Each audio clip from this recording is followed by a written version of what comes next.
Hello, good morning, everyone, and thank you for joining us this morning for from Ground Up, program by TechCabal, built in partnership with the UK-Nigeria Tech Hub. We're just going to give a few people a chance to join us, and we should be starting in no more than 5 minutes. But thank you for joining us this morning, and we're looking forward to having a really exciting conversation about how Paystack was built from ground up. Starting soon.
Hi, Shola, how are you doing?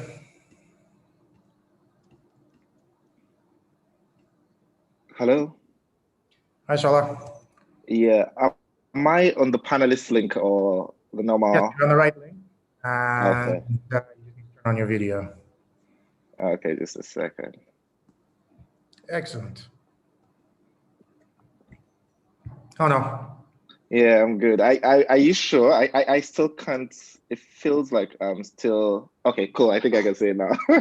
All right, go, perfect. Yeah. Excellent. All right. It's 11:03. We were just giving people a chance to come in. But yeah, really looking forward to this session. Yeah. How are you doing? How have you been holding up? I'm fine. So far, so good. How are you? I'm all right. It's been the last few weeks have been pretty intense, Exactly. I think for all of us. So I know people who are looking forward to this just as a chance to have a conversation about something sort of positive, something that's building, something that's focused on, something that's focused on the good things we can do rather than the things that hold us back, basically. Yeah. Cool. So yeah, I think let's get into it. Welcome, people of the audience. My name is Tomiwa Aladekomo. I'm the CEO for TechCabal Media. We publish TechCabal, which is your host for today. TechCabal aims to cover the business and the impact of technology across the continent. We try to do this vividly through conversations with the people who are actually doing the work like this, or through our writing, through our reports, by putting out data that kind of captures what is happening. Today's event is called Building from Ground Up, and it's part of a series where we interview founders and CEOs who are building some of the great technology companies and businesses of our time about what their experiences have been. and how they've done it, what the lessons are that other people who are in the journey might take. This program is put together in partnership with the UK Tech Hub, the UK Nigeria Tech Hub. And we're going to have Honey Ongudei, who runs that program, introduce the UK Nigeria Tech Hub in a moment and just talk a little bit about the work that they do. I will, just for housekeeping, note we have this happening today on Zoom as well as being live streamed on YouTube. So if there's anyone who is trying to watch it and hasn't been able to reach it, we'll put a link in the chat for you to share with them so that they can watch the YouTube live stream if they can access the Zoom. Please keep the comments clean and on message, focused on the conversation today. We have Muyiwa moderating the chat room. And if you have questions, please use the Q&A button. I think there will be a lot of questions today. I expect it to be a very interactive session. So if you do want me to catch your questions, please put them in the Q&A rather than in the chat section, because it's going to be hard to filter them. So welcome, Honey. How are you? I need you to unmute. So let's see if we can unmute you. Perfect. Hi, can you see me? Yes, we can. Although you've now muted again. We'll get this right eventually. You think like a year of being on Zoom, we'll all be Zoom experts by now, but apparently we're all still working on it. Yes. How are you? Good morning. Good morning, Shola. Good morning, Bakale. Good morning. Yeah. Tomoa, how are you? Great. I'm not going to get in the way of this exciting conversation that we're really excited to have. Shola, it's good to see you. It's been a minute. But congratulations again, and really looking forward to this exciting conversation. I think I think I was probably one of the earlier Paystack merchants, so really good to see it all come around full circle in this way. So I just wanted to spend a few seconds talking about the UK Nigeria Tech Hub. Obviously, we're an initiative by the UK government, and we're really excited to be powering this session. Our work is really focused on supporting the growth of the technology ecosystem in Nigeria. And when I started thinking around this program, the first thing that we wanted to do was create a platform where entrepreneurs can really come and share a no-holds-barred opinion of what it's like to really be building a company, right? Oftentimes you hear of the early days of the company, then you see the tech crunch releases, you see the YC flashes, and in between that, you and I know that there's a lot more work, a lot more sweat, a lot more nights, and on all of that story that often we don't get to share in this ecosystem. And I think it's really important that we create this platform where people can really come, and hopefully, Shola, you will share with us a lot of the warts and barred stories of what it's really like to build it. And hopefully that will inspire a new generation of startups and really inspire people to just do what we often say is just start. My favorite quote around entrepreneurship is that ideas don't come fully formed. And I think that people have to just, stories like this, success stories like yours, really embolden us to be able to start and really build.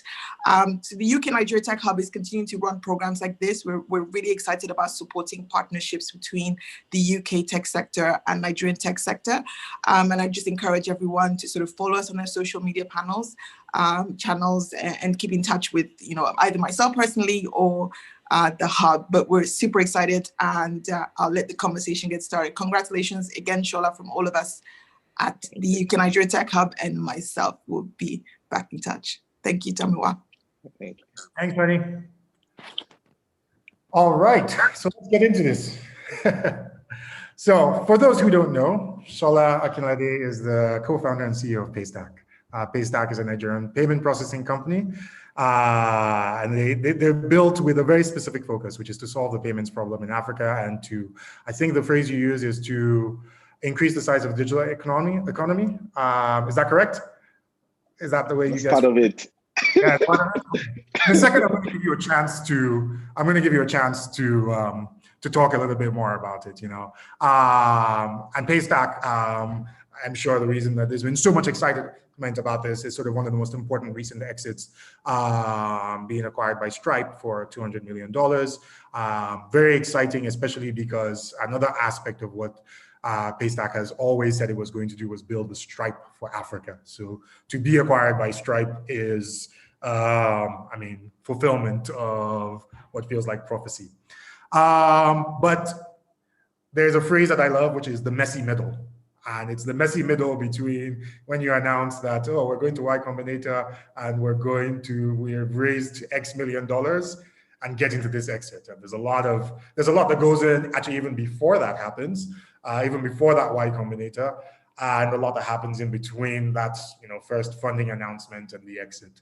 So looking forward to talking to you about all of that and getting, sort of your thoughts on the process. So I think before we jump into it, I'd love for you to tell us how you think about what Paystack is, what the vision is from your perspective, what it is that you set out to accomplish with Paystack. All right, cool. Thank you so much. Good morning, everyone. My name is Shola Akinlade, co-founder and CEO of Paystack. So I think before I start, just wanted to say that I felt somehow when we made the announcement and my face and Ezra's face was like everywhere. And we were like, yo, actually, I didn't necessarily build Paystack, Paystack was built by the community. Paystack was built by the ecosystem, from early days, even I know radar by TechCabal. I'm sure a few people from those days are here. It's been like a lot of, maybe that's why we call it Paystack. There's just a lot of things that have happened, and but I'm glad to be here. So a little about me and what we're trying to do, or what we wanted and what we're still trying to do with Paystack. I think that will be good. I can just start with a very short background, so the story can get in. Okay. I mean, I was going to come to the background, but yes, it will be good to give context. I want to dig into the jump from the banking industry into Paystack. So we're going to talk about all of that, but I did want just kind of for those who don't know what Paystack is, okay. Who don't have what Paystack is, a bit of an understanding of that. Cool. So Paystack is a payments company. We help merchants accept payments from their customers. Today we're live in Nigeria, Ghana, piloting in South Africa. We provide all the tools and services that you need. So just connect to Paystack and we'll figure out how to help you accept payments. And our mission is to figure out how to accelerate payments and commerce in the continent. I think we're trying. We still have a long way to go, but I think we've made a lot of progress in the last 4 or 5 years. Fantastic. Okay, so let's get into the background. I mean, let's talk about how you came to to form Paystack. I know you went to Babcock. I know you did. You worked at Heineken. You had worked in the banking industry. So how did that all come together? Yeah. No, interesting. I think, to be honest, I don't know, but but let me tell you the part I remember. I think I guess, like you said, went to Babcock. I met Ezra. Both of us were classmates, and we started writing software from school. After school, I worked with Heineken, like you said. After that, I built a software with my partner, then Mayowa. We built something called Picurio. It was an open source version of Dropbox. We really just wanted to build stuff, so we just built it. We made it open source. We had people use it, and it was working well. I did that for about 5 years. And then after that, I started building software for a few banks in Nigeria. And we're like, you know what, actually, maybe there's an opportunity to build a payments company like Stripe. I think the core of it was when I figured I could charge a card from my computer. And I was like, wow, this is interesting, and people reached out. I showed a few people oh, wow, actually, this can be a company, and we built, started Paystack. Got into Y Combinator, became the first Nigerian company to get into YC, which is really amazing because there are probably over 20 Nigerian companies in YC now. I had to launch the company. So we started the company, and I think it has grown significantly since then. Like I said, our work is to figure out how to accelerate digital payments in the country or in the continent. I think we've made a lot of progress. I remember when we were going into YC and when I got to Silicon Valley and people were like, oh, how big is the market? It feels very small, and we were saying, okay, this is what Nigeria was doing in payments, and fast forward 5 years later, Paystack is doing more than 5 times what Nigeria was doing on the web before we launched. So I think it's been amazing. The team also has scaled significantly. We have about 120 people on the team. So it's been a very good ride. I don't know if that's like a good summary. I think it's a great summary. So I mean, I think let's talk right about that beginning. So kind of like the problem. So for you, at what point did you feel like, you know what, this is a big enough problem that I'm going to build a company around it? This is a big enough problem, and I'm the person to fix it. Like, because I mean, how many people had seen that you could charge a card from your computer, and why didn't any of them build Paystack? Yes. I think there were multiple parts to it. I think the first part, which I talked about in the video we shared, was when just gingered me. I was like, yo, guy, this is a company, we have to do it. So that part came. I'm like, okay, maybe it's a company. And then this is prior to his sending that legendary email to yes. This was like late 2014, actually. Okay. And then early 2015, I started talking to people. So one of the first people I spoke with was Akinlade. He was building Gingerbox then. I think he's building Millimeter now. And so we talked about it, and he had a product which they were doing fruit deliveries. They would deliver fruit to like offices, and people will pay like daily or weekly. And there was no way to accept payments that way. So I was like, okay, actually, like, like solving a problem that nobody's solving. So both of us, I worked with him very closely, and we figured that out. And at that point, I was like, okay, that makes sense. And then there was a company called TechCabal. They were like a ride hailing. I don't know if a few people remember them, and so the founder reached out to me too and said, oh, he's heard about Paystack. And I'm like, okay, you know what? You can use Paystack, but I can't give you your money. Like, I haven't built the settlements layer. I can only collect money. I can't pass it to you. And it was like, yeah, it's fine. Keep my money. I just want this to work. I just need to collect payments. I'm like, okay, there's 4 guys there. And then I'm like, okay, you know what? I need to register a company, and I spoke to like Ojo from Longer Practice there, exactly. And they're like, oh, actually, we're trying to build something called DIY law, and we need Paystack, I'm like, okay. So like everybody I was talking to and we're talking about different things, but it kept coming back to, oh wow, we need Paystack. So at that point, I'm like, okay, you know what? This might be big. So I just put up like a wait list, put up a landing page, and if you want Paystack, you can have it. And I started speaking to more people, Yomi from Printivo, Supermat.ng, and Fashpa. Only, I thought I was going to forget. No. For those who don't know, Yomi was the CEO of Fashpa, which sold clothing and fashion on the internet. One of the big an early e-commerce player. But yeah. So it was just like a lot of conversations in 2015 that just made it very clear that this thing might work. And so, of course, we started building it. And then the second phase of, but at that point, building it. And do you have a day job at this point, or is this? No. I was doing it. Remember, I was building. I was like a consultant, like software. So I don't want to say freelancer because why the hate for the freelancers? No. I wasn't saying from, but I was saying from a good place. Like, okay. I was building just like one. I was building like one or two. I had 1 or 2 projects I was working on, but it wasn't. So I think when I say building it, I spent probably about 1 year like just building it, just doing the different parts that needed to be done. And then the second part of when I knew that, but even when I was speaking to like Fashpa, Printivo, to be honest, I was just like, okay, you know what, this is something that people want, and I'm just trying to build. And then we got into YC, or we got invited to YC. So Ezra and I went to San Francisco. And I've told this story multiple times. And we applied for YC.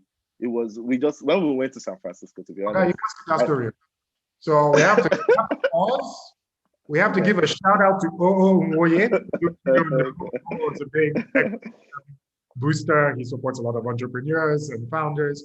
And he had this insane night when he and Shola were talking, and for some reason, he emails Michael Seibel, who is president of Y Combinator, out of the blue, and says, these guys are building the Stripe for Africa. You should have them at YC. And I think you guys were already late for the application. And Michael said, apply anyway, just apply. But I think that's a great story. I think that's a really important story about people who support you, people who push you forward, people who create opportunities. Because, I mean, I think Paystack was an important service at the right time, but I wonder if it's the same company today without that early opportunity. And that's why I said, like, it's just been multiple people doing things, like having conversations, advocating for us in rooms like we didn't have access to, you know. But just to continue the YC story, so I can land that. So we got invited and we were like, okay, you know what, come for an interview. So Ezra and I, we went to San Francisco.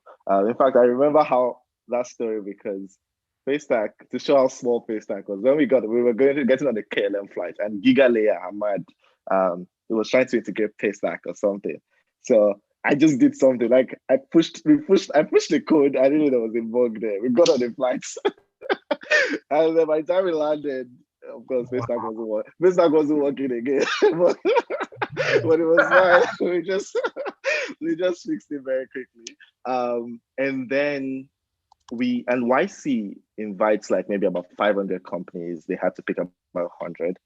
And so when we got there, of course, we were intimidated. Like everybody was building things, and people were asking us, oh, well, when we ask people, oh, what are you guys building? They're like, oh, we're building a bra that detects breast cancer. You just like download the app where it like notifies you. Or people will say, oh, we're building a shed that never gets dirty, you know. And they would ask us like, yo, what are you guys building? I was like, oh, we're building payments for Africa.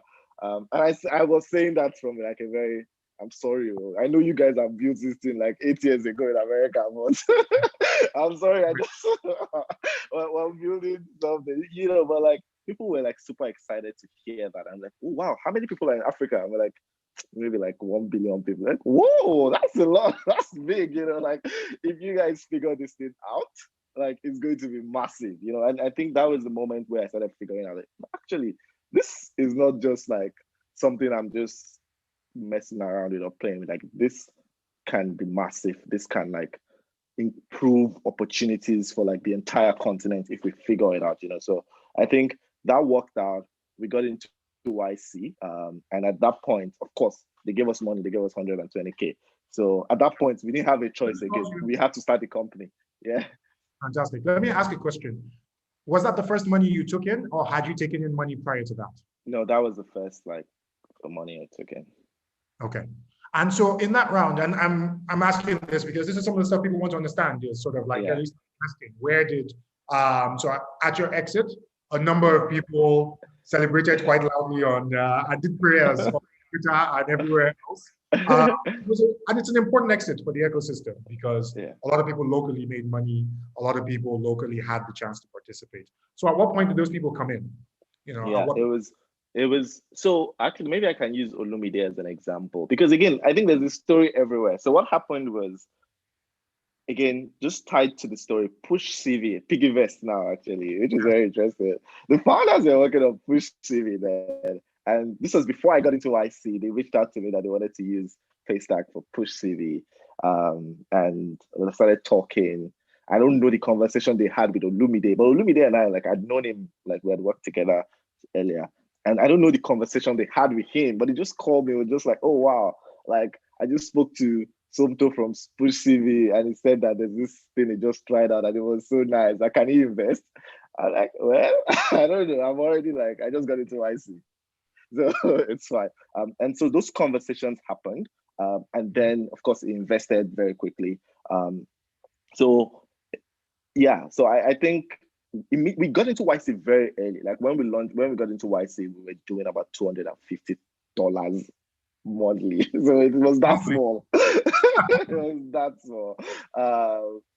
So but the conversations, there were conversations that I had been like having with a few people. And so when we got into YC, we had to create, like we hadn't even created the company. So there was no company registration for anybody to invest in.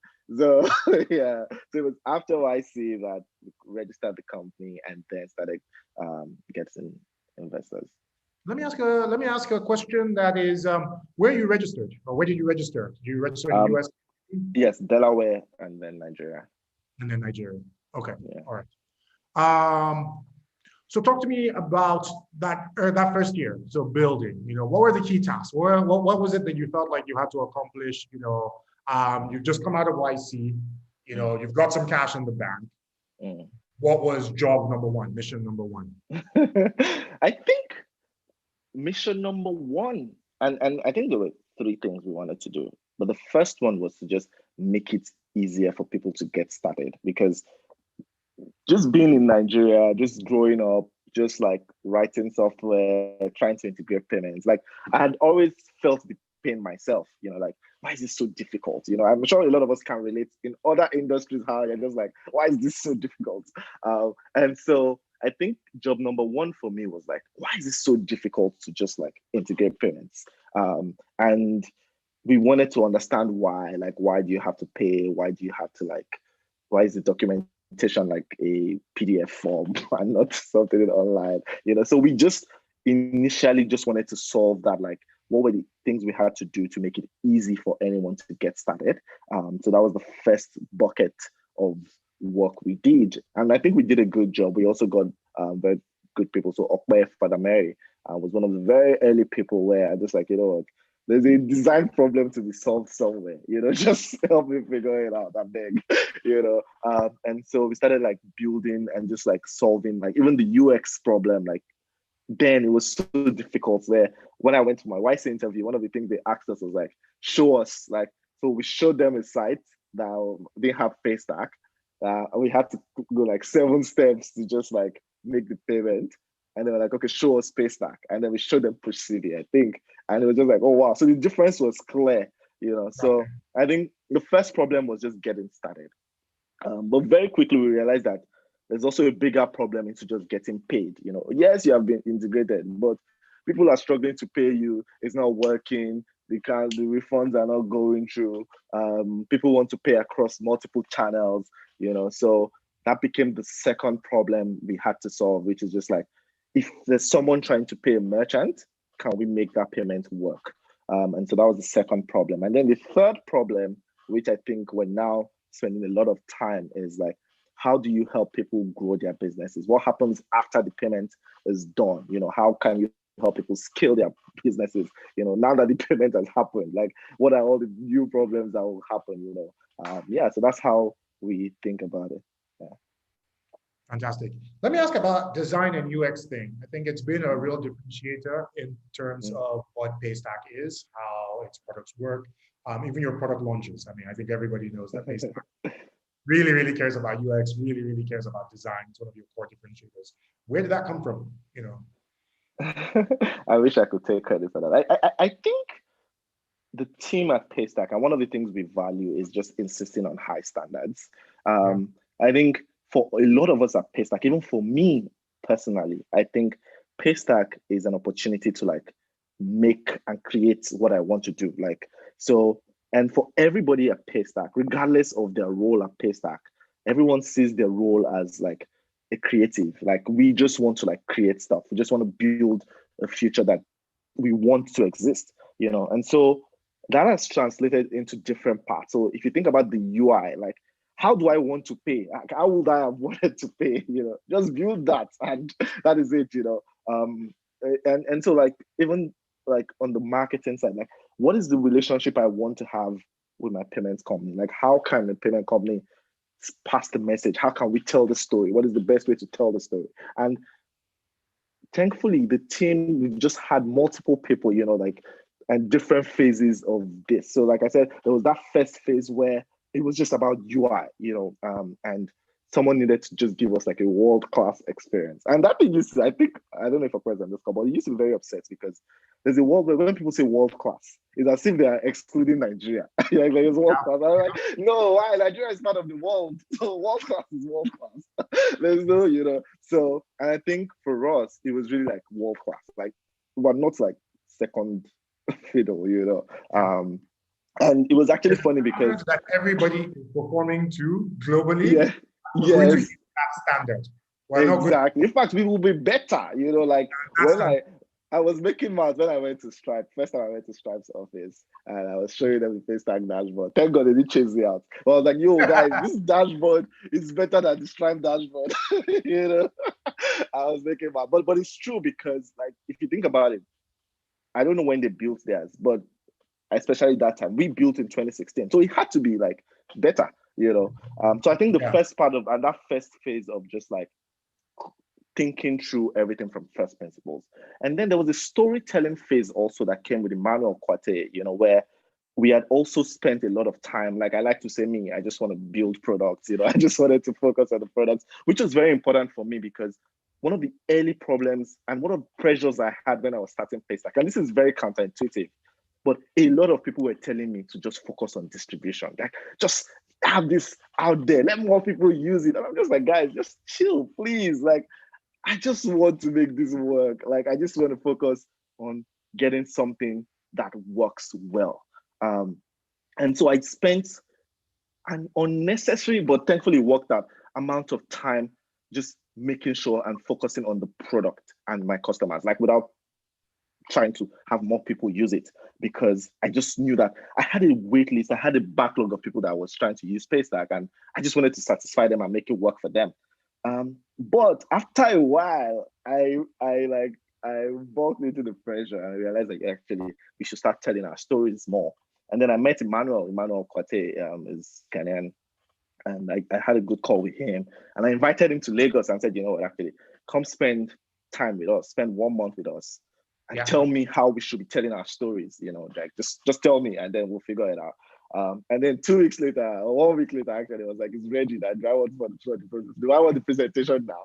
I'm like, yes, let's do it. So we called everybody, we went into the room, and it gave us like a maybe 300-page presentation. I'm like, yo, we haven't done anything yet, you know. So and so we knew that there was a lot we could do. And of course, it was Chairman, you just have to come and do this because we can't do it ourselves.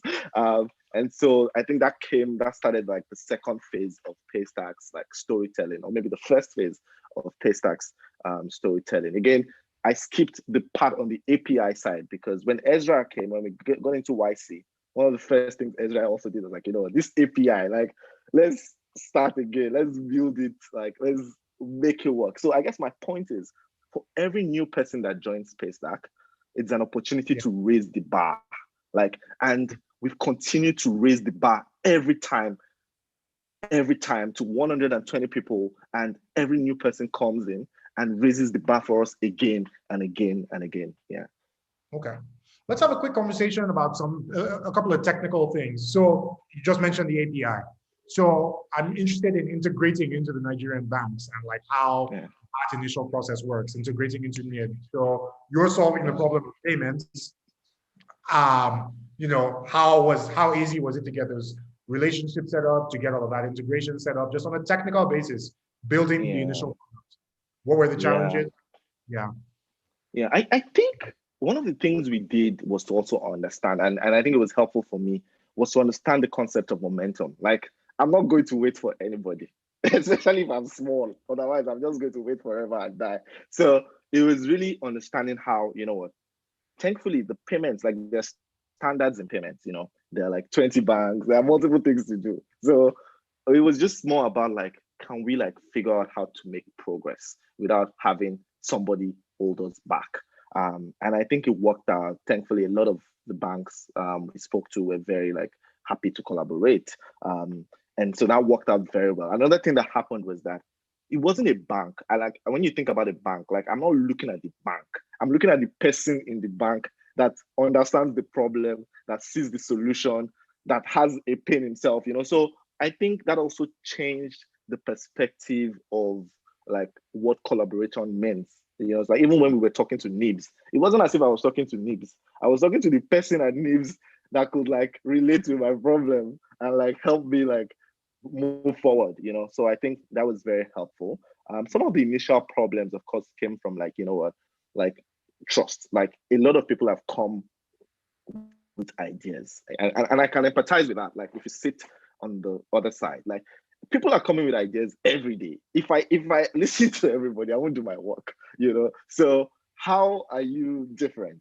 How are you different? So I think figuring out how to like let partners know that I'm ready, I'm serious, and I'm going to move on with or without you was a very good way to make progress, and I think that was very helpful. I would say that.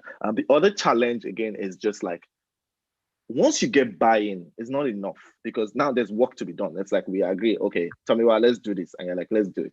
Okay, now it's time to do it. Somebody has to leave their job. Somebody has to like do it. And a lot of times that can be very stressful. And it's still something we struggle with today, but just getting that muscle of like helping people to help you, figuring out how to help someone help you, is something that you just keep getting better at. And once you get very good at that, it's easy, Okay. So, I mean, what did that look like the first few times you did it? Getting Ezra in, so you've talked to us about how you got EQ in, getting Okwe, like that initial first 10 hires, Yes. What did you need to do for them? Or was it just, you came back from the YC, you had 120K, so like, what was that it? No, I wish it was that easy. No, I think for me, and I think the good thing, I think we were lucky at Paystack, because the problem was a very significant problem and people could relate with the problem. So that was helpful. But what we did was, and we needed help. Like, we were like outsiders. We didn't know what to do. I used to tell people like, I'm just like average developer. I don't know anything. So it's actually easy to find people to help you when you're not like, when you can't help yourself. So I think our first 10 hires were like people where, what, they know that you are trying your best, but your best is not enough. And they're like, okay, you know what, this is good because I can just help. I can come in. There's Khadija also, like, she was in the payments industry. I didn't know anything about payments. I'm just like, please, madam, help me. Like, I don't know how to like deal with all these things. And after like working with them, after building like a good relationship with them, the conversation of having them join the company becomes very easy, because we've tried to solve problems together already. We've dreamt together, like we've seen the future together. We can all do that together. And so when it's time to come together, it's just a very easy, like, please come and work with us, I beg. So I would say like the first 10 hires, it was really just begging people, but figuring out how to work with them first before like bringing them in fully. Yes. Gotcha. Okay, so let's talk about scaling a team. I mean, a really interesting thing, if I look at your organogram, is, your growth team is the largest part of the company, which is interesting from a company where the story was so sweet that you didn't even need to sell it. EQ, Emmanuel Corti, who we mentioned earlier, and all of a sudden, like, growth is the largest part of the team. So talk about scaling the team. What have been the challenges in doing that? And how did you end up on the structure that you have right now? And maybe you can talk for the audience a little bit about that structure. Yeah. How did we end up here? Like, there's something we call fluke. Let me start from there. No, but I think in reality, I think we're also like, it's a factor of the people we get and the leaders we have. So I think that's the first part. Today we're structured, we have like 4 teams. We have like business, we have product, we have commercial, we have growth, and then we have engineering, so I think 5 teams actually. And to be honest, it's just a factor of like the leaders we have and the people that can like build and scale teams under them. You mentioned how like the growth team was very large. Funny enough, when Emmanuel came, and that presentation I was talking about, I was like, how can we sell Paystack more? And actually the answer he gave me wasn't what I was hearing. Like, it had nothing to do with marketing. I was hoping it would say, what, let's just have like Google ads, Facebook, retargeting. Those are the things I was looking for. But it was like, we just have to like focus on like retaining our customers. We need to focus on like customer success. We need to focus. So I think a lot of the things we did and the way the team actually eventually grew, it became like just how do we figure out customer intimacy? Like how do we build a user operations team? How do we like have account managers? How do we have product specialists that can support people? How can we have an editorial team? Today we actually have an editorial team that like is like thinking about what stories to tell. And so it's very interesting because, and like I said in the beginning, I consider Paystack as an opportunity to allow people do their best work, an opportunity to allow people do great work. And because I also consider ourselves lucky, like I consider myself lucky because when 2 years in, we now go to a point where we're like, okay, you know what? We have a company, we have money. Like we don't have like anybody that is like, we don't have vested interests. We don't have like, we're at a good place. Like nobody is going to, if we fail, nobody's going to come and catch me. Nobody's going to sue me, you know, like, so this is actually my opportunity to just like take advantage of this and just find good people, have fun, build great work. Let's do the work that over the next 100 years, like people will enjoy the work. So I think I started getting to that. I recognize my privilege, like 2 years into building Paystack. I'm like, you know what? This is the time to not like, this is not a rat race again. Like, no, stop. Just calm down, build what you want to build. Think about why you wake up every morning. Like, what gives you meaning? Like, why are you here? Why are you taking all these sacrifices? Like, and be more intentional about the company you want to build. And so that awareness, that awakening really helped us shape the team. And so it started getting easier to reject people's offers. It started getting easier to know the kind of people that will join Paystack. You know, and people talk a lot about culture. Oh, how is your head of culture? How do you build culture? I'm like, yo, culture is built at recruitment. You have to, if you bring bad people in and you say you want to build culture after they've come in, you have messed up, you know? So culture is built at recruitment.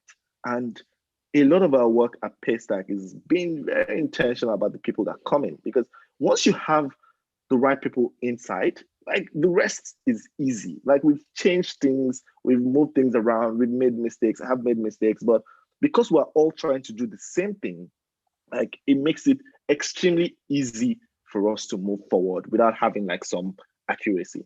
Yeah. Gotcha. Fascinating. I'm going to start to jump into some of the questions. We still have about 45 minutes, but I'm going to start to jump into some of the questions that people submitted kind of before ahead of this. So one of them is sort of like, how do you drive innovation and new product cycles, particularly during a pandemic, but generally? So as a company, how do you think about innovation, you know, the next product that you're going to release, you know, when it gets released, etc. I think that's critical. Yeah. It's very funny, but when people talk about innovation, I just laugh because I don't even know what innovation is. I just want to solve a problem, you know. So I think the first part of it is not to focus, which is very counterintuitive, but especially for the problem we're solving. So again, I think some of the responses will be very contextual, but the payments problem is not an innovation problem. Let's be very clear.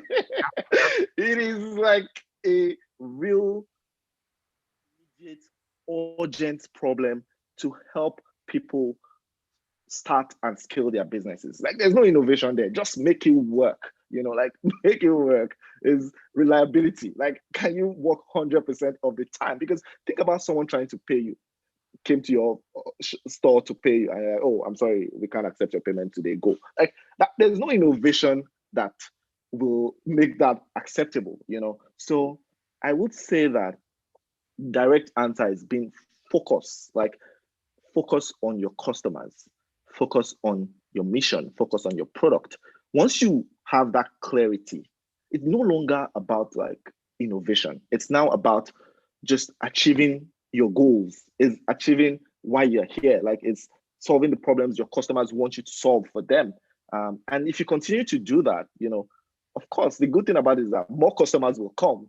More customers will come with their own problems, and you will just continue to like serve them, you know. So I think it's more like service It's more service than innovation. I agree that some industries are different, especially if I agree that some industries are different and you might need to like figure out what innovation means in that industry. But I would say most of the time, just relentlessly focusing on your customer is enough to like help you know what to do and why you're doing it.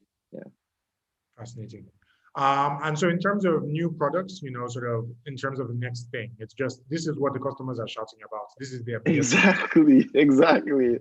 Like, do you think Paystack is confused about what we need to build? Like, if you were the CEO of Paystack, like, there's no confusion because you have customers, your customers. They're telling you every day, like, please help us with this. Let's do this. Why is this not working? Why is this, So it gives you a lot of clarity. I guess the hardest part might be prioritization to say, you know what, I have 10 customers and 10 of them are asking for like 10 different things. Which one do I start with? And I guess that's another conversation around prioritization, but I guess ultimately, yeah, it's not a big problem. Yeah. Gotcha. Okay. So this question about regulatory, have you guys had real regulatory challenges? I mean, it's a regulated everything. Of course not. Yeah. So big regulatory challenges you've had, how you've navigated them, Yeah. So without like, so I would say another thing is that again, payments is a very good industry because most part of it is like standardized, and it's also the standards are very global. So except for newer things like crypto, where like each country is now trying to figure out what it means for them. For payments, for merchant acquiring, the standards are very global and are not subject to a lot of local interpretation. So I would say that has been very helpful for us. And thankfully, I think things have worked out for us there. So I think that's the first part. So we haven't really had like any out of the blue problem. I think most of our problems come from where we're moving too fast, or we're trying to do something. We said yes to one thing, but it has created another problem somewhere else. And we're like, oh wow, we didn't remember to like think about this deeply. But I think we've now gotten to that point now. We're now more proactive. So again, just to rearticulate that, I think in the early days, we started from like an engineering and product-led company and just wanted to build stuff, like and build and go fast. But increasingly started saying that, like compliance is part of the business, and figuring out how to build and scale that team in a way where as we're now building, we're already building compliance inside the product, inside, like as I'm thinking about how to build it, you're already thinking about it, even covering all the compliance loopholes and all that. So so I think just to summarize, early days we struggled with compliance, not from we were not obedient, but we were just moving faster than we could, than we should. But now I think we've figured that out now. Yeah. Okay. All right. An interesting challenge here. What's been the lowest point at Paystack? Yeah, good question, because you guys look like it's been up. So for okay, there are multiple parts, but my own, I would say is the lowest point. But there was someone that just like had a payment at Paystack. I don't know what happened to them, and they had like a dispute with one of our merchants, and then they went to report to EFCC or something like that.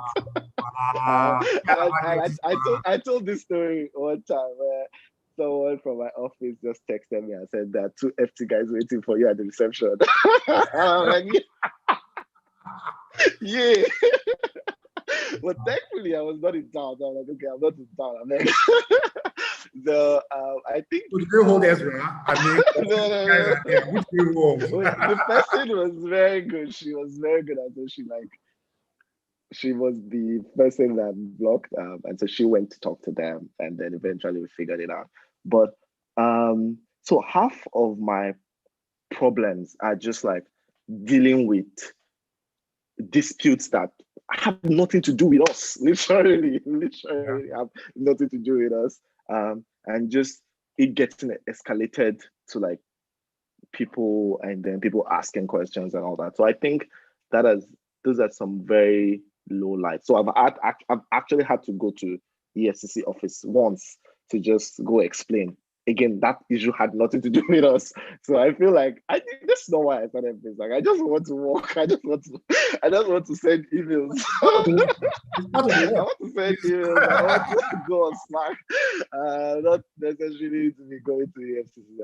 Let me ask you a question. So from a stakeholder management perspective, and thinking about the regulators as a core stakeholder, thinking about government as a core stakeholder. I mean, a traditional company, even something like Nigerian breweries, which you were, or Heineken looked at, would have, liaison for government affairs or somebody like that. How do you guys manage kind of regulatory? Is it ad hoc? Is it you driving it? Or have you guys had to hire somebody and just say, okay, your job is to sit in Abuja and keep, the regulators sweet?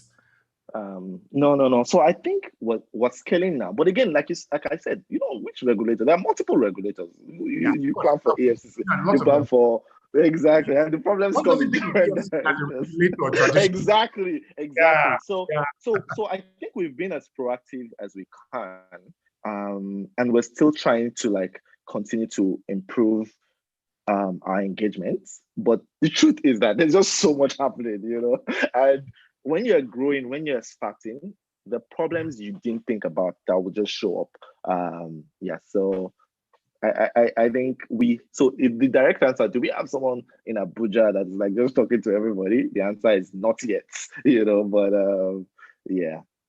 And I just wanted to close that by saying, and that's the hardest part about building a company, because if you think about your team, you can start having ideas and just start bringing people together. Okay, we need somebody to do this. We need somebody to do this. But if you do that, you're going to have too many people. It's just going to be chaotic, So it is also important to build that team organically, to build that team like intentionally, to make sure that you have the right people with the right intentions, people with the right ambitions, people that want the same thing as you, people that, and that is so hard. That is so hard. People that you want to wake up every morning and go to work with, people that you want to go to battle with, So there's so many things to consider than just saying, okay, I need somebody to do this, go and do this. No, it's so hard. Yes. Okay. I mean, I think that's really critical. It's a really interesting aspect that I think people underestimate in terms of how to build a company, is like how essential it is to have people who understand the mission and can think and act on their own and aren't just waiting for you to tell them, move that one there, Exactly. I've got an interesting question from Waris Sanusi around competition. And I've got variations of this question, So it's like, since Paystack started, there are a bunch of other startups doing very, very similar things.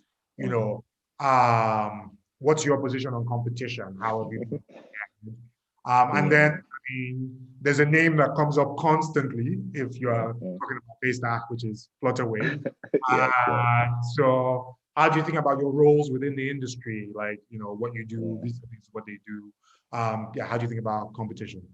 So the first thing is that thankfully, it is not like the US elections. It's not it's not two people versus themselves and one winner, and then the other person has to wait for 4 years. No, that's not what it is, thankfully. So I think from everything I've said today, you can imagine that, like, the reason I'm building Paystack, like, I know what I'm doing. What we're trying to do. And that has nothing to do with what any other person is trying to do. So I think the first way we think about competition is that we don't necessarily think about it, because if for anything, that's not why we're here.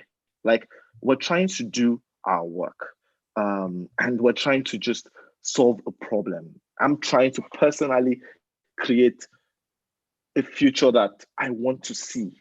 And if you think about that future, like, that has nothing to do with somebody else. If somebody else does the same thing, that's all well and good. Actually, maybe it helps me that I don't have to do that. I can pick something else. So we're really super focused on what we're trying to do. I consider myself as a craftsman. And if you think of an artist, like maybe like a painter or something, like it doesn't matter what someone else is painting, just paint on your own canvas, literally. And so that focus has been very helpful for us and for me, where we're just like doing our work. I like that there are multiple people in the market. I think that also creates it creates in two ways. On one side, it creates some awareness on the customer side, because there are actually people that come to us because somebody else went to sell to them and they're like, okay, you know what, let's explore everybody in the industry. So I like that part of it. Even on our own side, to just knowing that you don't have all the time, so it also creates like a sense of urgency to know that, you know what, there's work to be done, you can do it. And maybe sometimes it creates some sense of like, you know what, they don't have to it. If they can do it, then you can also do it, So those are the parts where it like it works. And if you can see, those things are all positive, If there are any negative parts, which is just like people trying to compare you and all that.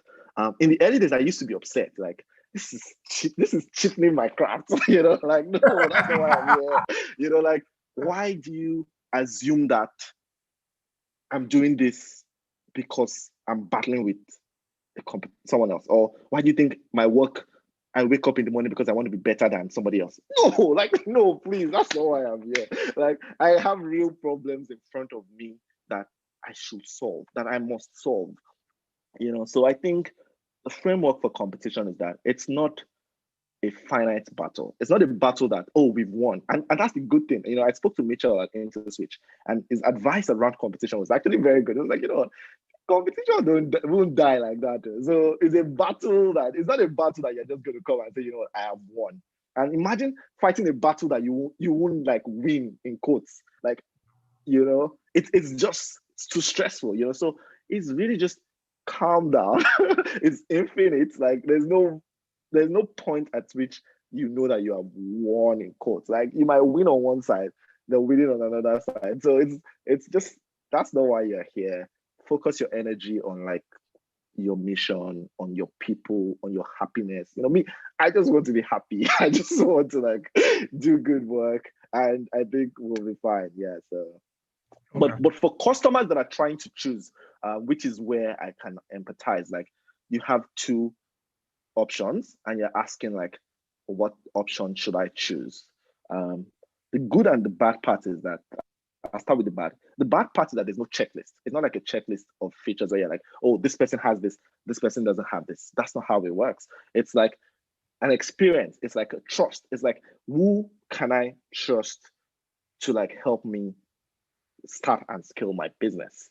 And in issues of trust like that, it will come from like, who have I heard? What recommendations do I have? Whose vibe do I like? So there are multiple parts, and that depends on who you are, where you are coming from, and what kind of things you're trying to do. But I can assure you that Paystack was built for you. Paystack was built to help you. So I'm here for you. So yeah. Okay, fantastic. There's something I need to dig into, which is we need to talk about the exit, and so we need to talk about the road to that. So I guess the first question there is, and I know that Stripe invested in the previous round, but talk us through sort of after the YC investment. Actually, let me take it a little bit. So after the YC investment, you got that was your seed round. Yeah. Basically. And when you had investors in Nigeria, were they coming into the same round or subsequent round? Yeah. No, so the YC was like pre-seed, the way YC works, which is a very good model. Just get people, and then 3 months later, they can have a demo day and they can raise a proper round. So, okay. So sorry, Shola, I'm going to interrupt you quite a bit here. Just because that's fine. There are people in this that know what YC is, and yes. people who've never actually heard of YC. So YC is Y Combinator. It's an incubator in America, Silicon Valley, one of the most famous and important ones globally. Paystack got in there very early, the first Nigerian startup in there, and kind of opened the doors. Now there's 20 this year. So Paystack at the time took 7% of your company for 150K or 250K? 120K. 120K. So $120,000, they take 7% of your company, but then you do demo day and they put you in front of a lot of very important investors. Exactly. And those guys can put real money into your company.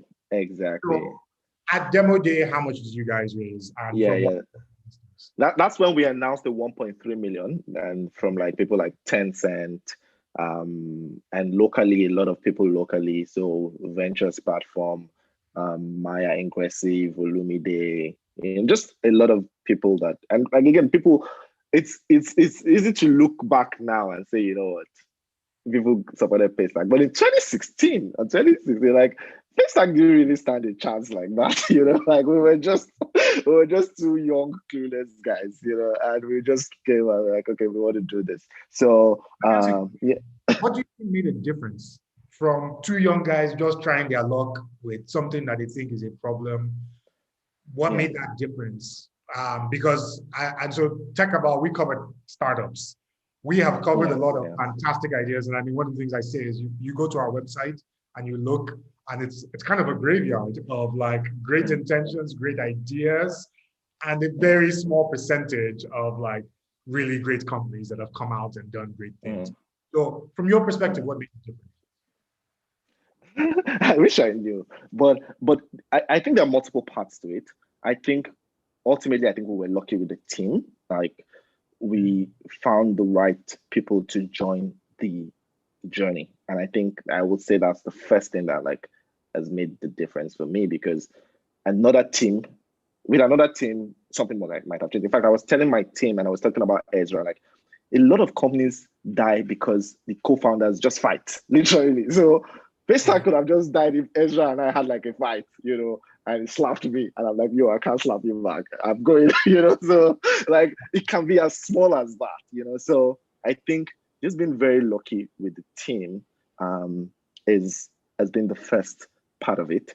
The second part of it is just like the overwhelming support from the ecosystem, you know, like in different parts, like even in banks, you know, I made this joke, not even a joke, like the way we got into Zenith Bank was through an account officer.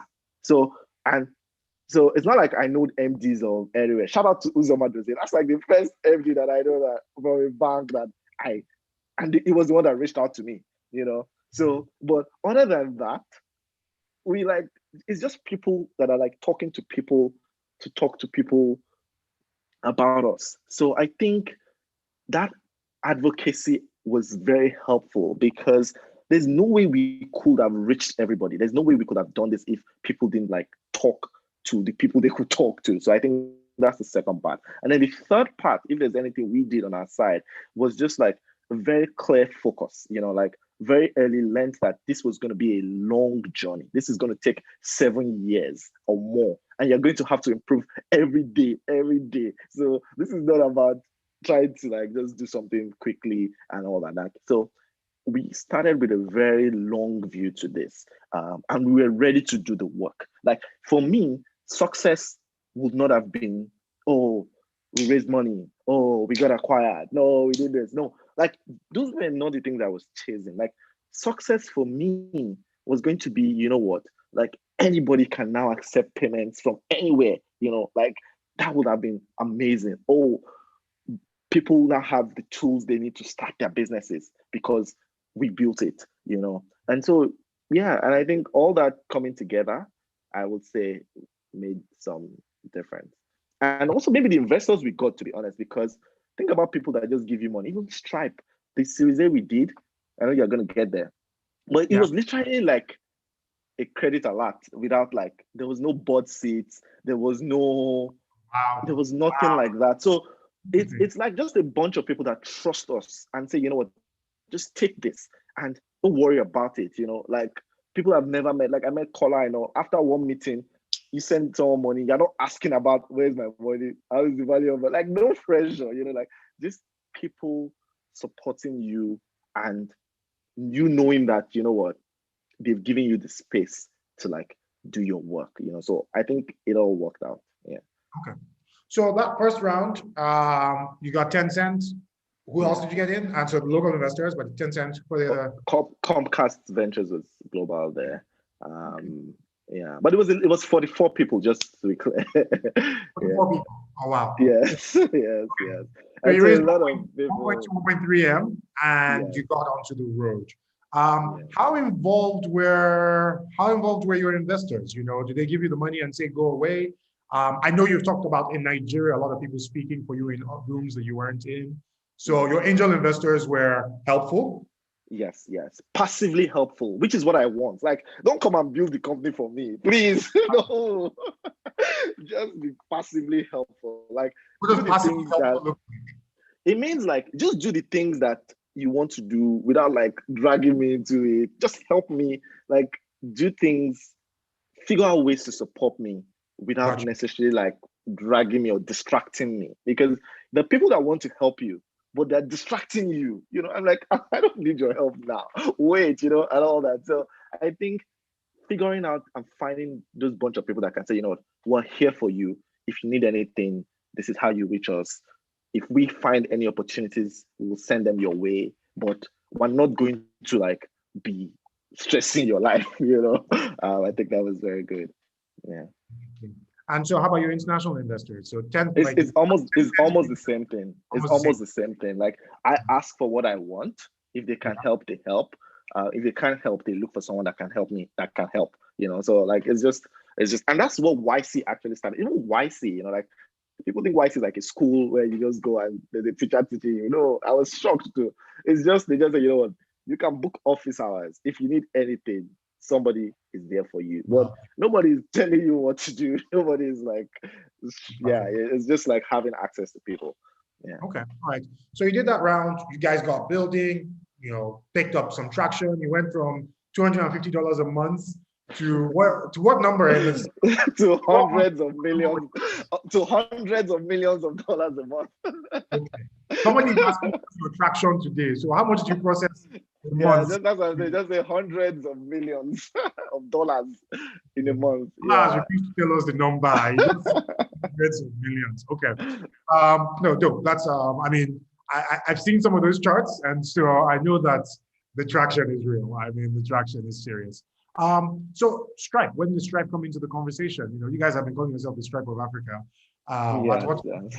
Who is calling our name? Exactly. No, I again, just on the passively helpful side, like the number of people that have told me, you know, you can't talk to Stripe, let's introduce Stripe. I'm just like, I don't know what I'm going to tell Stripe, you know, but eventually, like, I got introduced to like Patrick, the CEO, maybe in 2018. And he was like, okay, you know what, just anytime you want, just come to Stripe, come have lunch. So I just went, we had lunch.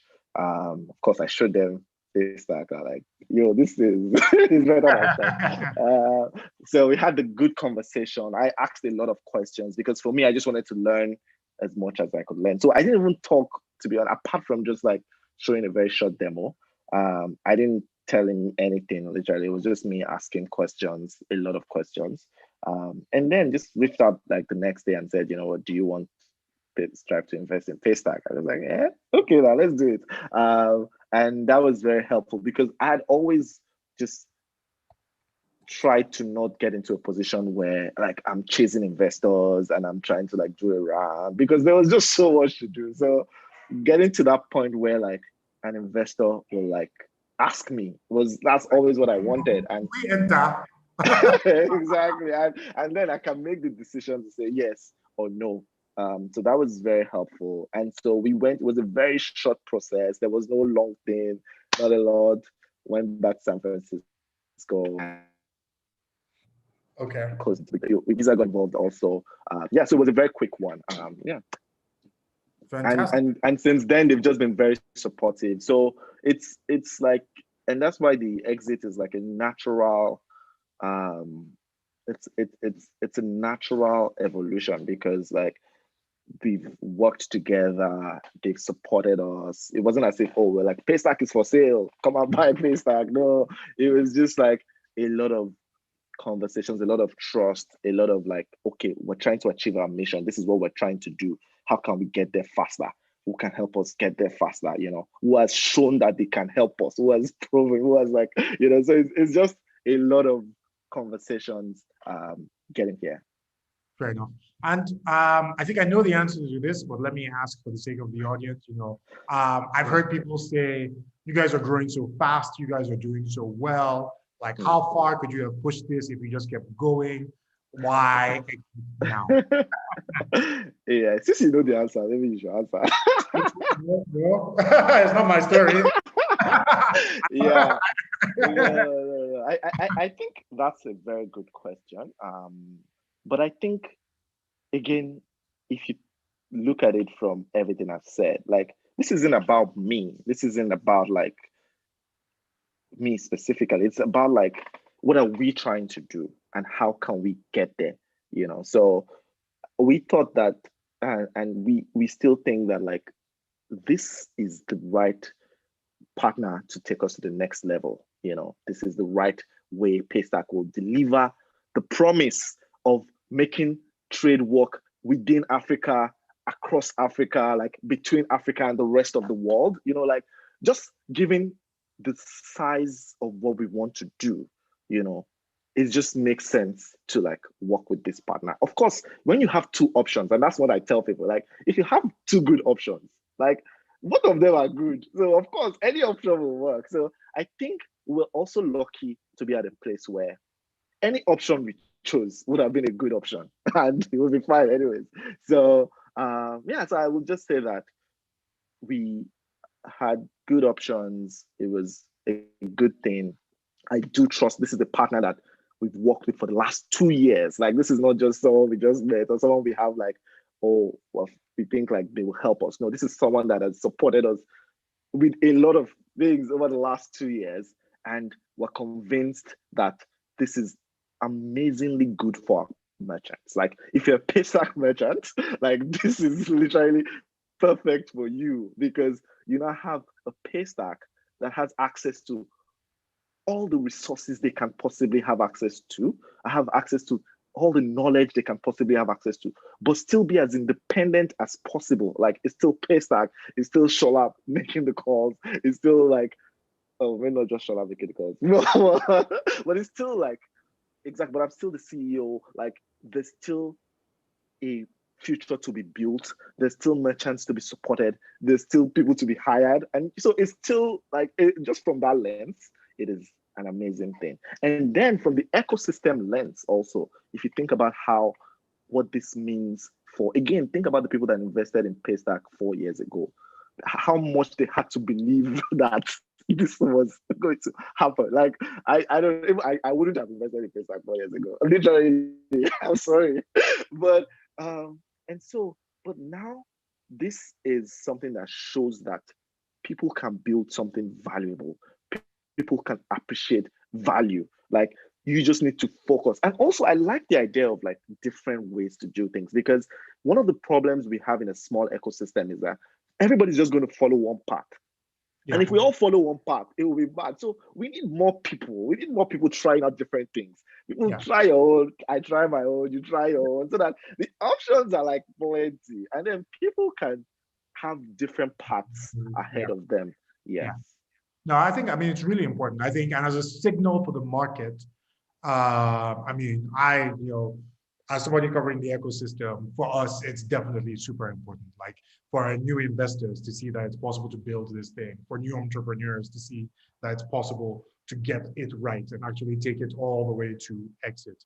I think and for a lot of people in the audience, I think some of the big lessons for me, I mean, from this conversation and from watching Paystack, are about finding the right problem, finding a problem that's big enough, that's important enough, that people want to support you because you are solving. I mean, I think a really, really big part of that, and you've emphasized it a lot, is you guys were solving a problem where everybody was like, yes, please, please, please. If you can solve that problem, you will help me. So people are willing to advocate and to push and to support and to help make it happen. Being really, really relentlessly focused on that problem. And then finding the right investors, finding the right support. Let me jump into a question. Stephen Ayeni, so he asked about sort of like, did you sell too early? We've already addressed that. So he says, what are the key actionable targets, goals that Paystack needs to achieve to be the Stripe of Africa? So Like, yeah. What's next? I guess that's the key question. Okay, yeah. So if you ask me what next, I will say that maybe three things we're trying to do next. I think the first one is just continuing to like rapidly expand across the continent. Okay. How many countries are you in now? We're in 3, but figure out how to, and South Africa. Okay. And figure out how to like do more of that in a way that helps our customers. So if you're a Nigerian merchant, now you have access to more markets and you can like scale your business faster across the continent. I think that's the very first part. The second part is building more software and services for our customers. So we've just like launched Paystack Commerce, which is a lot of tooling for people that are creating stuff and selling online. We're going to do more of that. There's going to be more tools that we're going to build to support our customers. And then the third part is just like a relentless focus on reliability. Like Paystack, payments must work, like it should work 100% of the time, every time. And reliability is so hard because my example for that is like, if you were 99%, if you're doing 10 million transactions and you were 99% reliable, like you're going to fail 100,000 times. But if you keep your 99% reliability and you start doing 20 million, then you're going to fail 200,000 times. So it's not enough to keep your reliability. You have to get better every time as you get bigger. And that is a very, very, very strong challenge, and we're going to be super focused on making sure that Paystack gets better across everything, across all the interactions you have with us. So just rapidly expanding, building tools and services for customers and like being more and more reliable. Gotcha. Fantastic. What keeps you up at night? What are the things you worry about? Okay, that's a better thing. I'm just trying to think about the things that keep me up. I don't say I worry is like a strong word, but I think the first part of it is just like, which is still talent. It's just like finding the people that can really help us achieve our mission, So I think just like finding the right talent is something that helps, like that I'm always thinking about. And the second part of it, which is tied to talent, is A, you're finding them, but secondly, how are you engaging with talent? How are you helping people do their best work? How are you helping? Because and I talked about it earlier, a lot of my work is begging people like, oh, come and work for Paystack, come and work with Paystack, and all that. So after you've begged someone to come and work for your company, it doesn't stop there. It actually starts there because someone is giving you all their future ambitions and they're putting it in your trust, and you now have to figure out how to help these people create an environment where they can be fulfilled, where they can be successful, where they can like do great work, where they can be happy, where the sacrifice can be worth it. Because sometimes like there's a lot of focus on the founders and like the founder is like taking a lot of glory and everywhere. But the truth is that as I'm talking now, this is 1.5 hours that somebody is actually doing more to just make Paystack work, So you're telling TechCabal's very, very important audience about Paystack. It's his work. It matters. Which is the point I'm trying to make, to say that it has to be, you have to figure out how to build that machine that allows everybody play their part well, so that I can play my part and be confident that somebody else is playing their part and they're doing a good job at it, So I think and that's something that I don't have experience at. Like I've never been the CEO of a 120-man company. So there's no experience there, So it's something that I have to constantly be intentional about and constantly think about and like figure out. And I'm saying 120 now, but next month now is now 125. I'm just like, oh, wow. Okay. So yes. Let me ask you, what percentage of your time would you say you spend on people management, recruiting? Yeah. I think there are 3 things I spend most of my time on. And there's people, there's partnerships, and there's product. I would say each of those will probably take maybe about 25%. And then the last 25% is for TechCabal. I saw I wish that were true. Actually, no. I think you should spend the rest of your energy building the company. We'll take the occasional conversation. Okay. There's a really great question here. I'm not sure who said it, but it's basically, what are the great companies that someone still needs to build? Like in Nigeria. So one of the things I love about Paystack is, like you said, it wasn't innovative. You're solving a very obvious problem with an existing, like somebody has done this thing somewhere else. So when you look at the landscape, what else strikes you like somebody needs to fix that problem tomorrow? Somebody needs to build that thing right now.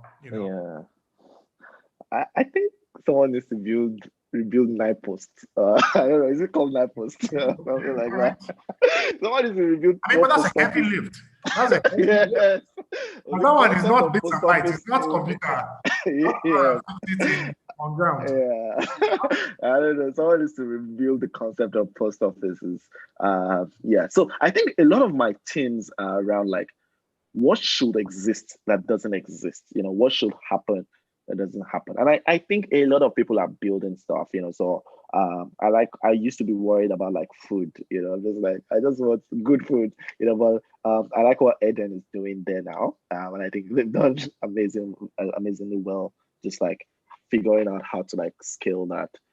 So I think people are doing amazing things, but if you ask me one specific problem that someone should just rebuild, it's just rebuild the post office for us. I think, yeah. Why do you think? Of course, in a digital way, it's just like think about if I'm on this call now, for example, and I have a package, someone is going to call my phone. I'm like, okay, your package is outside. No, I don't want to do that. I want someone to just deliver my package without stressing me passively, the way it works elsewhere, without like reliability, you can just order, you can put your address somewhere, and you can get it, you can send something to someone, you can track it, you can know when it's been delivered, and this can happen across the world, you don't have to worry.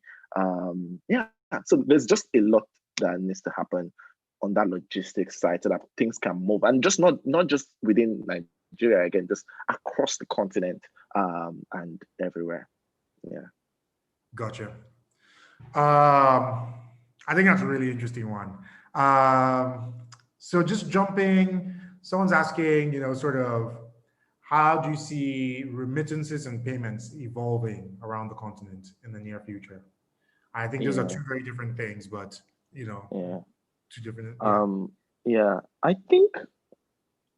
I think there's going to continue to be a lot of fragmentation in payments and maybe remittances. Like there's just going to be new ways of doing things, like every time, which is good, like more things, more options, more ways. On the payment side, though, then someone needs to figure out how to like support all that complicated fragmentation, So I think when I think of the next 5 years, like it's not like there's just not going to be one way people pay. There are going to be multiple ways people pay. And on the merchant side, somebody will have to figure out how to like reduce that and abstract that for merchants. So merchants don't need to like worry about all the new fragmented ways that people are paying. So I think that's one thing I see. I also think the lines will be blurred. So the way I can pick up my phone today, I think telcos have figured it out. I can pick up my phone today, I can call a number in the US or the UK or even South Africa, and it will ring and they'll pick it up, and it's just working. I think payments and remittances will work that way, where you can just pick up your phone, you can send money to somebody, and they will get it. And you don't have to ask any question. You don't have to like, the constraints, there won't be hard constraints because people have thought about all the constraints and figured it out. Yeah. Gotcha. I think that's fantastic. So we're coming kind of pretty close to the end of this, but let's see if we can sort of do a couple more questions. Let me ask you something a little bit personal. I mean, are you investing in the ecosystem? Do you invest? Yes and no. I think I spend a lot of my time. So when we talk about that last 25%, I spend a lot of time talking to founders, a lot of time, like at least every week, I'm talking to like the founder and just like either answering questions or sharing my experience. And so I think it is important for me to continue to just like be able to support multiple founders without necessarily choosing winners, because we talked about competition already. Like if I start like we said we want to support UPS, or like if I pick one founder and invest in one founder, like that reduces my ability to support his competitor if he needs my help, you know. So I think in the short term, I still see myself as someone that founders can like reach out to, and I want to be able to support them without any vested interest, without anything. So I think that's the first part. That said, I do have relationships with a lot of investors. Thankfully, I have 44 investors. I have like YC, I have all that. So I'm also able to like connect founders to like people that would like invest in them, you know, and figure it out. So I think in the short term, I don't necessarily want to be the person that is like choosing winners. Like investment is hard, usually like it's hard. And I also want to focus on Paystack. There's been a lot of work to be done. So I would say that I love supporting founders and I will continue to support founders, but not necessarily with my change, with my small change. So. Gotcha. I guess the reason I asked that was sort of your sense of where we go from here. So you guys were big. I know we've been waiting for the InterSwitch listing to happen for a while. So I'm curious as to where you see the industry going. You know, are there things? Are there? You just mentioned startup that you mentioned Eden, which you know you're excited about their work. Are there startups you're excited about? Are there efforts broadly that you're excited about? You know, like are you excited about the state of the industry? No, I'm extremely excited that there's so many people building stuff, and I have the benefit of hindsight, because I remember how I was 5 years ago, and it was hard for anybody to be excited about me. Like if I told someone I was building payments, I was like, "Are you high? Why are you building payments?" So I think that 5 years later, I see a lot more people building amazing things, you know. Like when I think of the progress that will happen over the next 5 years, like I can already see the people building it. So the good thing or the bad thing about building is that it's not what it looks like today. Like that's not how you measure it. How you measure it is like, what does this look like over the next 3 to 5 years, you know? And I think the foundation and the people and the energy and the ambitions that we're seeing around all points to the fact that there's so many people doing great work. And yeah. Fantastic. Thank you so very much for joining us today. I think I'm going to pull this to a close. I'm going to pull this to a close. It's been a really interesting conversation. We're going to free you to go back. Exactly. The TechCabal time is done. There's still a lot of questions, actually over 100 questions, but if we attempted to answer that, then Shola wouldn't be able to push Paystack any further this week. So we are going to let him go, but we do want to thank you all for coming. Muyiwa is putting a survey in the comments, so please take some time and answer it. We'd love to get your thoughts on this session and how we do better next time. Shola, thank you so very much for coming today. Thanks so much. Yeah, thanks so much. For those of you that know TechCabal, I love TechCabal. We'll be launching our newsletter. It's going to be about midweek next week. I think next Wednesday is when it relaunches. TechCabal Daily has been sort of one of the most important sort of products covering technology on a daily basis. It comes into your inbox at 7 a.m. If you're not subscribed, subscribe for it, but look out for it next week because we're quite excited about sort of this next iteration and what it is that it says. Shola, we don't have Radar. Radar isn't anymore the way it was when you guys were starting, but please tell your people to subscribe to the newsletter and like keep up with what we're doing. But thanks everyone. Have a wonderful day. Yeah, thank you so much. Thanks everyone. UK Nigeria Tech Hub for powering this and helping us put together. Thanks guys. Yeah, thank you. Thank you, Shola. Thank you. It's a great session. Yep. All right.